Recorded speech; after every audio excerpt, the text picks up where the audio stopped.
சீரியல்களின் full எபிசோடுகளை Sun டிவியில் ஒளிபரப்பான உடனே எக்ஸ்க்ளூசிவாக சன் நெக்ஸ்டில் மட்டும் ஃப்ரீயா பாருங்கள். உங்க பையனோட ஜாதகத்தையும் உங்க மருமகளோட ஜாதகத்தையும் பார்க்கும்போது என்னால ஒரு விஷயத்தை உறுதியா சொல்ல முடியுது. அது என்னன்னா, திருமணம் மூலியமா சேர்ந்திருக்கிற இந்த 2 பேரும் இன்னும் மன வாழ்க்கையில ஒண்ணு சேராம இருக்கிறது தான் இந்த எல்லா பிரச்சனைக்கும் முக்கியமான காரணம்.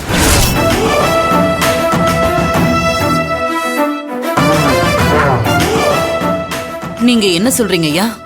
அம்மா, எப்படி உங்க பையன் அர்ஜுன் பிறந்ததுக்கு அப்புறம் உங்க கஷ்டங்கள்லாம் விலகி சந்தோஷமும் நிம்மதியும் அமையணுங்கிறது விதியோ, அதே மாதிரி தான் உங்க பையனுக்கு பிறக்க போற குழந்தையால தான் நீங்க இழந்த உங்க சந்தோஷமும் நிம்மதியும் திரும்ப வருங்கிறதும் விதிமா.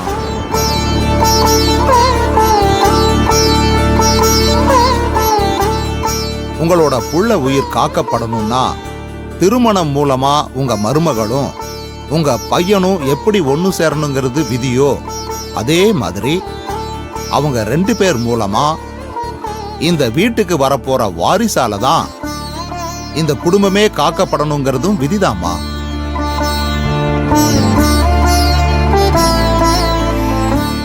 ஐயா, அப்படின்னா அர்ஜுன் மூலமா இந்த வீட்டுக்கு ஒரு வாரிசு வந்துருச்சுன்னா இந்த பிரச்சனை எல்லாம் தீர்ந்துரும்ல?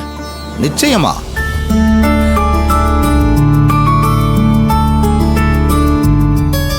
திருமணத்துக்கு பிறகு ஏதேதோ காரணங்களால அவங்க 2 பேரும் ஒண்ணு சேர முடியாம போயிருக்கலாம்.